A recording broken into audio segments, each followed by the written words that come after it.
La Sociedad Española de Radiodifusión presenta... Ser... ¡Viva la radio! Podcast. Siempre. Ya no sé lo que me pasa, que desde que apareciste no puedo ya pensar en nada más que en tu mirada que me hace invencible. Y a pesar de la distancia y la lista de imposibles, yo sueño con volver a casa para recordarte que el amor existe. Sé que a veces desconfías, dices que lo nuestro es un acto suicida, pero sin apuesta que vale la vida, niña dímelo. Que yo no te olvido, por ti, por mí, por todo lo que hemos vivido. ¿No ves que nuestra historia la escribió el destino? Ven, dame tu mano y sigue a mi lado hasta el final. Que yo no te olvido, que cuento los minutos para estar contigo. Y créeme que no te miento si te digo que en mi calendario el tiempo es testigo de que yo no te olvido. ¿Recuerdas cuando estábamos en la playa de Chiquis y sonaba por la megafonía aviso de Galerna? Atención, aviso de Galerna. Sí, señor. Bueno, ahí me has matado. ¿Tú eres del norte? De Donosti como tú, Alex. Pero no me lo habías dicho. Estos son mis pequeños secretos. Bueno, entonces todo queda en casa hoy. Alex Ubago, buenas noches. Buenas noches. Bienvenido a Hora 25. Muchas gracias, un placer. ¿Cómo estás? Pues muy bien. Con tu muy nuevo disco Galerna. Eso es, estrenando nuevo disco y muy contento, dándole mucha caña a la promoción. ¿Por qué Galerna? Un disco en la vida de un artista es como una tormenta. Bueno, sí, hay como varias razones por las que quise titular este disco así. La verdad es que lo de la Galerna es algo como muy nuestro, ¿no? Muy del norte.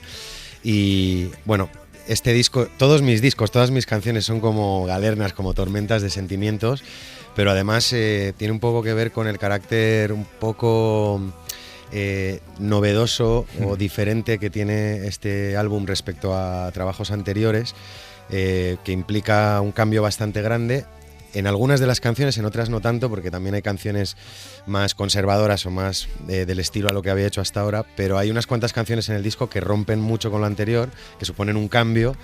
Y al final una galerna es un cambio en el clima, pero bueno, de ahí viene un poco la metáfora. ¿Qué ¿no? trae ese cambio? ¿Cómo explicas tú el nuevo sonido de algunas canciones? Sí, bueno, tiene que ver con un proceso de experimentación, ¿no? Que llevo a cabo en los últimos años a nivel de composición y de producción, acompañado con varios productores con los que he trabajado en este disco.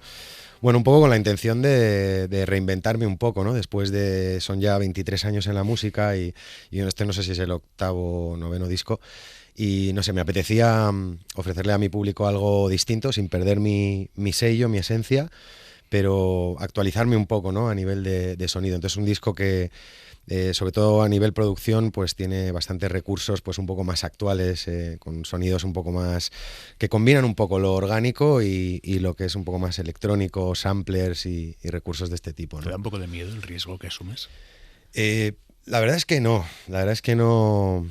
A ver, siempre hay como, no lo llamaría miedo, ¿no? Pero una cierta incertidumbre de ver cómo va a recibir tu público lo nuevo, cualquier cosa nueva que hagas, ¿no? Pero al revés, es como algo que me motiva mucho y de lo que estoy muy contento y muy orgulloso, porque sí es verdad que ha sido todo un reto encontrar ese espacio, ese lugar en el que sintiera que estaba haciendo algo distinto y que no me estaba como repitiendo a mí mismo, pero a la vez sin dejar de perder pues mi identidad como artista, ¿no? Y que mis canciones sigan siendo reconocibles, sí. ¿Cómo definirías tú ese sello? Algo que suena a Alex Ubago. Sí, pues no lo sé.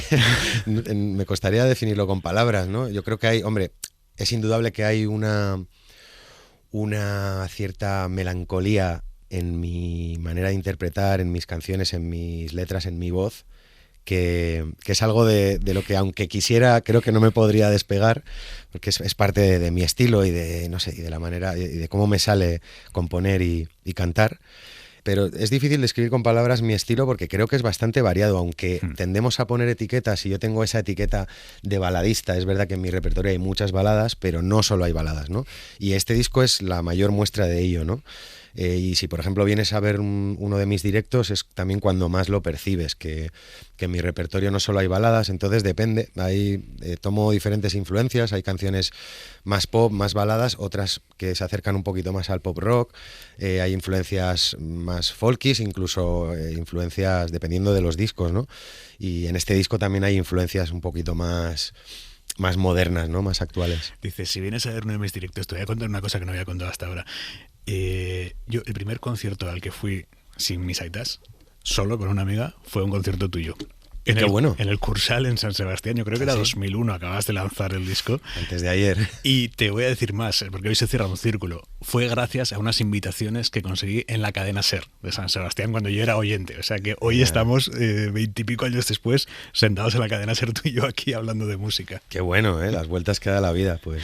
¿Qué hay de aquel Alex Ubago en ti? Del que lanzó su primer disco con más ilusión que certezas. Sí, bueno, hay mucho de aquel chaval que empezaba. Obviamente vamos cambiando, vamos creciendo.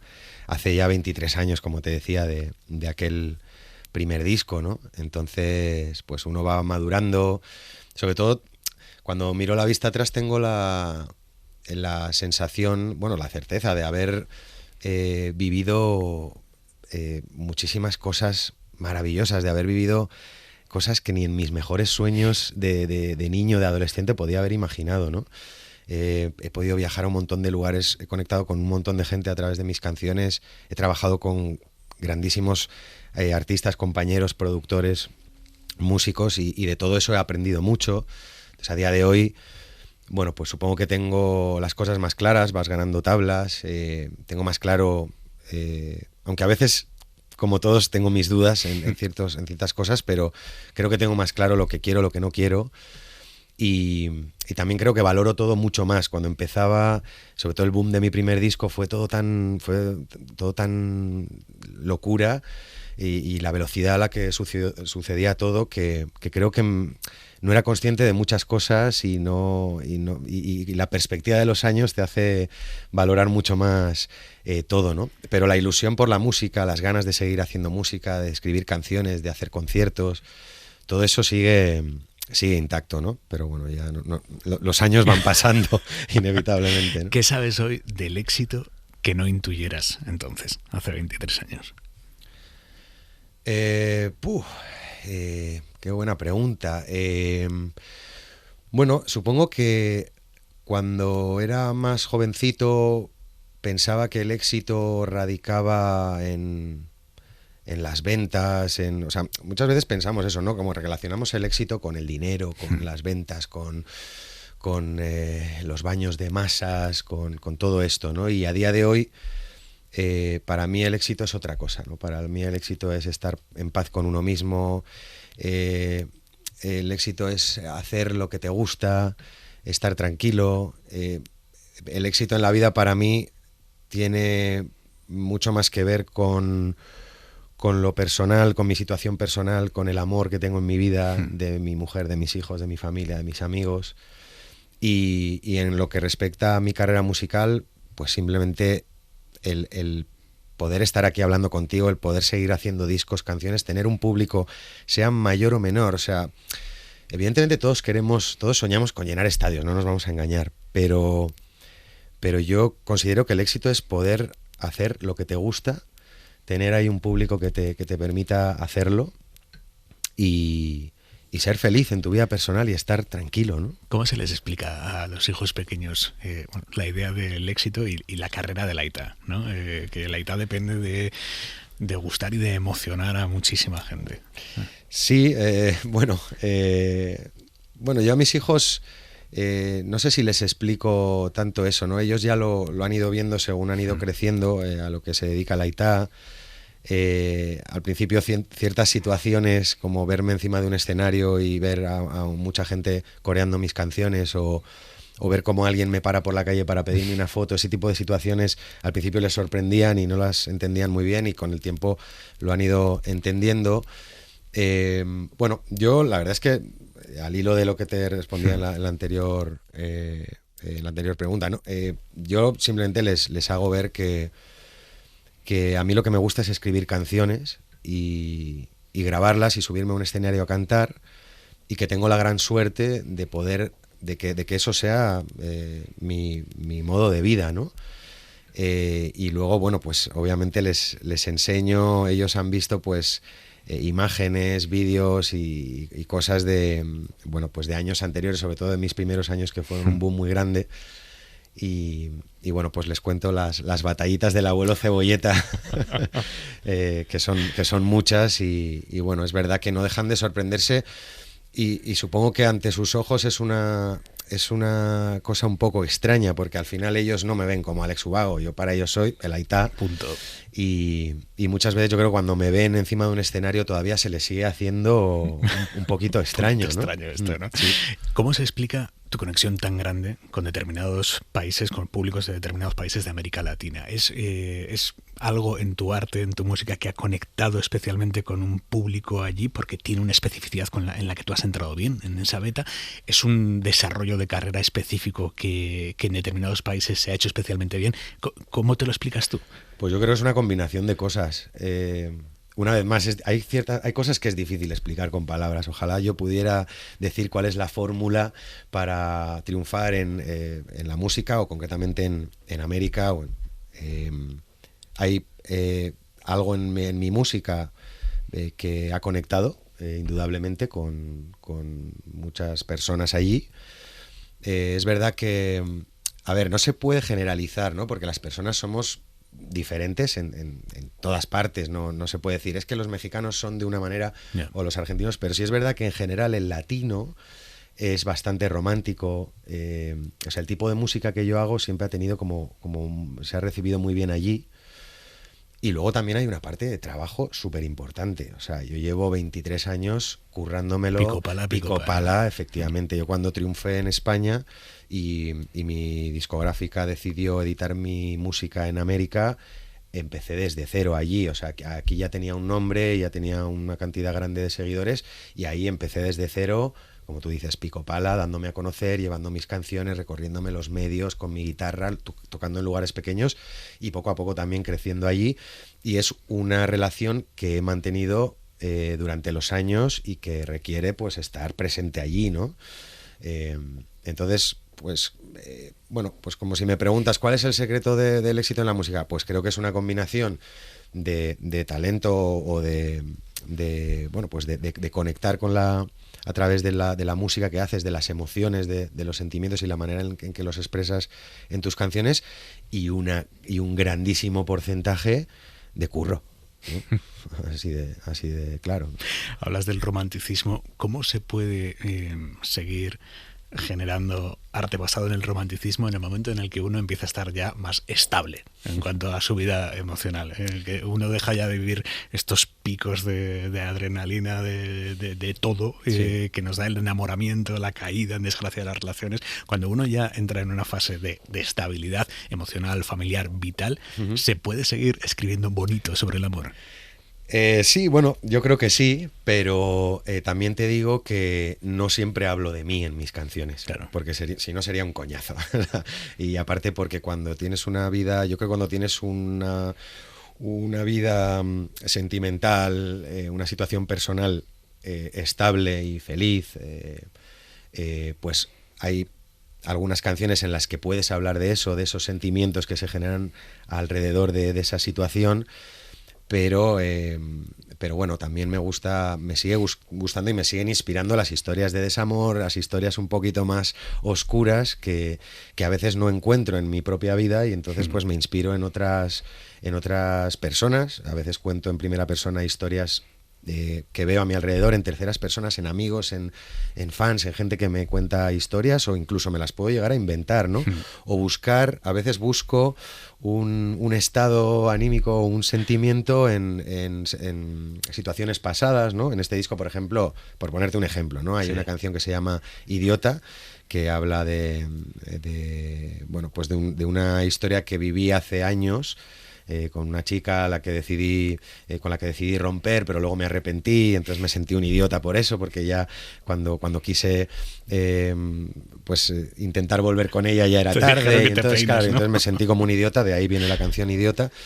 Y esa historia, por ejemplo, es algo que me sucedió hace años, ¿no? Pero que en un momento dado pues me siento a escribir y como que me sitúo en aquel momento, porque es verdad, no hace falta que yo diga que el desamor es muy inspirador, ¿no? O sea, yo soy un gran ejemplo de ello. Pero es que es cierto, ¿no? O sea, las historias un poco más, cuando uno está un poco más jodido, pues es muchas veces cuando salen las canciones más emocionantes, ¿no? Y entonces si estás bien en el amor, pues de alguna manera pues yo también busco eso, esa inspiración de una u otra forma también para escribir algunas canciones. Otras, como te digo, son canciones que hablan más del amor y de la situación que estoy viviendo ahora, o le escribo una canción a mi hijo, o escribo una canción que habla de una emoción que estoy sintiendo actualmente. De hecho, creo que las canciones que más conectan con la gente siguen siendo las que hablan de uno y las que realmente salen del corazón y de lo que tú estás viviendo. Sí, ¿eh? Eso lo notas. Eso lo noto, sí. Es que tiene un punto curioso que, por ejemplo, de un cantante esperamos, y hay un punto de decepción cuando nos dice, no, esta historia está inventada, ¿no? Esperamos que nos hable de su vida. Sin embargo, por ejemplo, de un cineasta, de un escritor, no nos sorprende nada que sean historias absolutamente ficticias, ¿no? Y de hecho, lo autobiográfico, bueno, pues puede ser puntual en su carrera, pero el resto es ficción. Sin embargo, del cantante sí que tenemos ese punto de esperanza de, me estás hablando de tu sufrimiento, me estás hablando de tu felicidad. Es verdad, porque conectas de otra manera. O sea, al final hay algo que tiene la música, el cineasta, el tío que escribe un guión, pues al final luego lo normal es que no interprete ese guión, ¿no? Entonces al final yo creo que la diferencia está en que el artista o el cantautor, en este caso como yo, me subo a un escenario con una guitarra a cantarte una historia.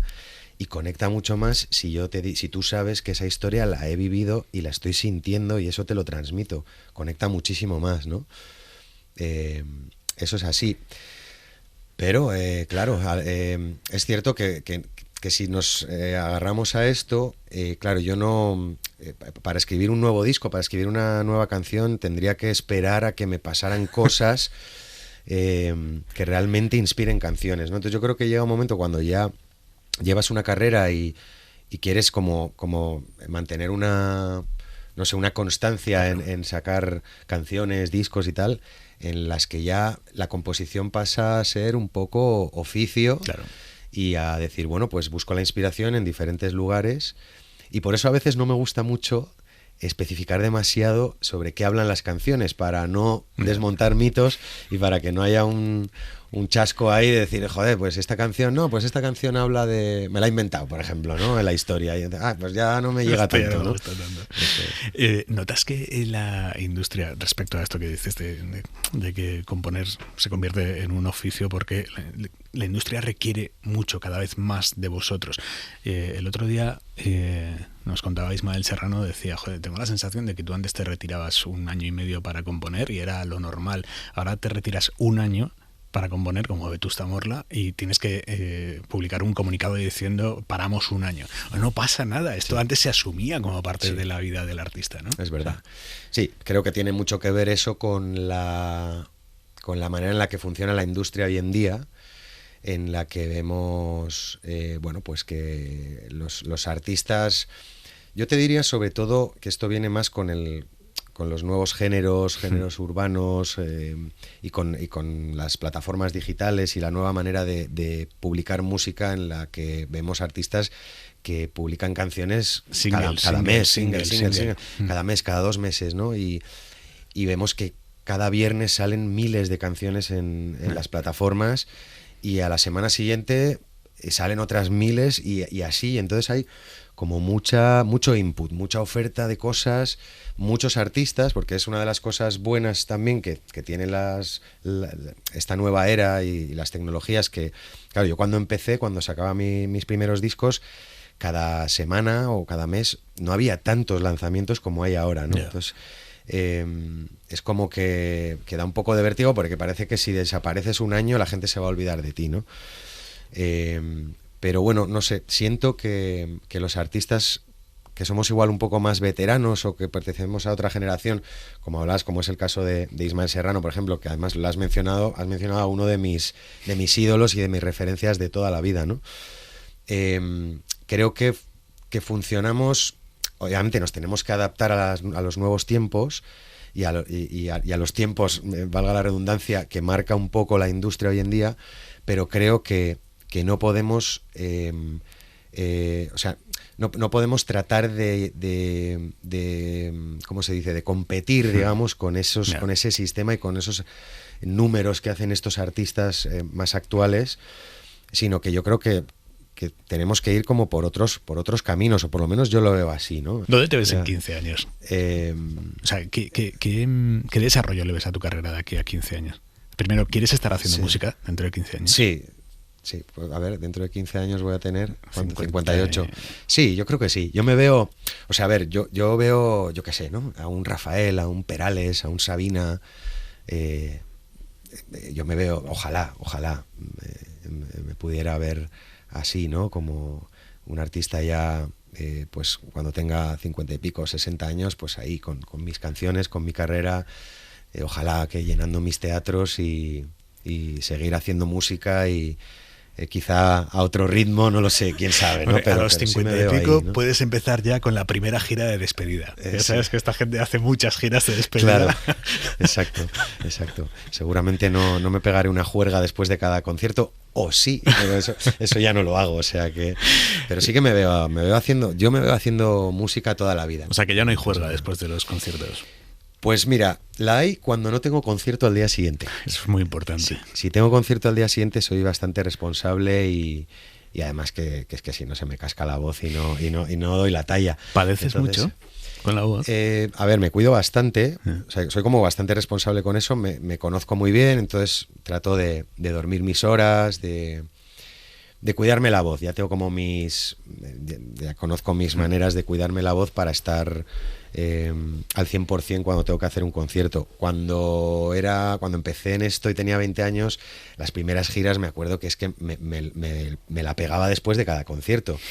Entonces, claro, vivía en una farra constante y muchas veces salía al escenario y veía que no estaba que no estaba a la altura por la voz, tal. Entonces he aprendido poco a poco a cuidarme en ese sentido. También es verdad que cuando terminaba un concierto era tal la adrenalina que no podía irme a dormir, ¿no? Claro. Ahora con el tiempo y un poco con la madurez, aunque que suena un poco esto de madurez, pero bueno, sí, coño, ya tengo 43 años, ¿no? Y el entonces, veterano. El veterano, no sé, bueno, me cuido más. ¿Cómo se gestiona el saber que has puesto banda sonora a la felicidad de muchas parejas, a momentos de gran felicidad en la vida de muchas parejas? Eso me sigue pareciendo increíble y me sigue pareciendo algo mágico, algo que nunca termino ni de darlo por hecho ni como casi de creérmelo, ¿no? Y me sigue sorprendiendo y me sigue haciendo muchísima ilusión cuando alguien me dice esto, ¿no? Que bueno, pues que tal canción o tal otra es parte de la banda sonora de sus vidas o de sus historias de amor, o cuando alguien me dice, oye, pues nos casamos y en el baile pusimos tu canción, o sea que realmente algo que tú has compuesto en la intimidad de tu habitación, en pijama y zapatillas de casa, pueda llegar a ser una canción que alguien sienta como algo muy propio y que haga parte de su vida y que le haga a mucha gente sentirse identificado y lo recuerden como, o sea, que sea como parte de las fotografías de la vida de mucha gente, ¿no? O sea, que hay canciones de hace años que cuando las canto hay personas que las escuchan y automáticamente les transportan a otros momentos de su vida, pues cuando estaban en la universidad, cuando estaban de vacaciones, en el viaje que hice con mis padres y escuchábamos en el coche tal canción. O sea, ese tipo de cosas que une la música con la vida, con nuestros momentos vitales, es algo mágico, ¿no? Es que tiene que ser precioso imaginar, desde tu perspectiva, que alguien le manda a otra persona por WhatsApp una canción tuya, un enlace tuyo de Spotify, no tanto por compartir un descubrimiento musical, sino por esto es lo que siento y lo que te quiero decir. Y Ubago lo dice mejor que yo. Sí, es verdad, es muy bonito eso, ¿no? Que de alguna manera te utilicen como mensajero, ¿no? para decir esas palabras que a veces no somos capaces de decir. Yo incluso muchas veces me cuesta menos expresar ciertos sentimientos a través de una canción que expresarlos así cara a cara en una conversación normal, ¿no? Eso también creo que la música y las canciones tienen tienen eso, que a veces nos permiten, no sé, sacar de otra manera emociones que igual no somos capaces de sacar en una conversación normal, cara a cara, ¿no? Alex Ubago, muchísima suerte con Galerna, con tu nuevo disco. Muchísimas gracias, un placer. Nunca hubo despedida y ahora cuento de 2 en 2 los días. Lo he intentado y me he perdido y he perdido hasta el último sentido. He curado mis heridas como un gato que ya gastó 6 vidas. Quise y no sigo queriendo, porque queriéndote me sigo mintiendo. Y cuántas veces me engañó el recuerdo y quise regresar a ese momento, pero ahora entiendo que es mejor así, que nunca volverá al pasado, ni todo lo que hemos amado. El tiempo ya nos ha robado lo que hubo entre tú y yo, y todo lo que hemos perdido, quizá nunca lo hemos tenido. Al menos nos habrá servido si aprendemos la lección, no volver a pensar en ti.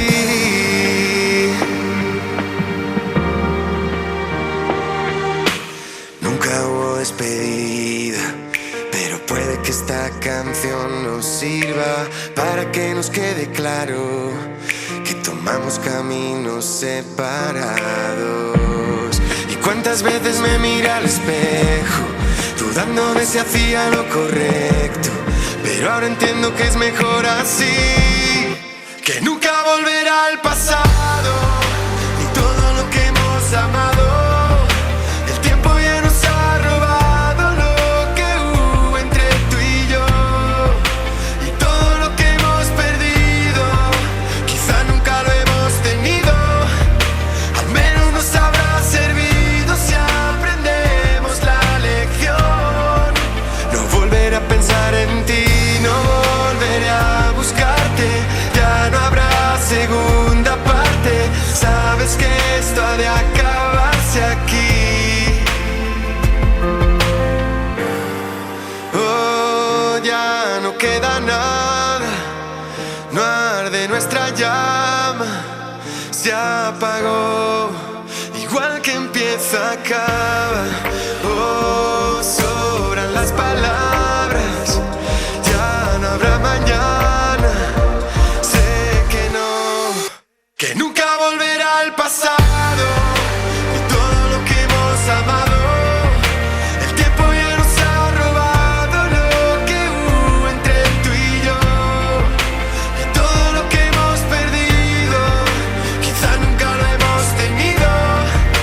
Al menos nos habrá servido si aprendemos la lección, no volveré a pensar en ti, no volveré a buscarte, ya no habrá segunda parte. Sabes que esto ha de acabarse aquí, no volveré a pensar en ti. Para no perderte ningún episodio, síguenos en la aplicación o la web de la SER, Podium Podcast o tu plataforma de audio favorita.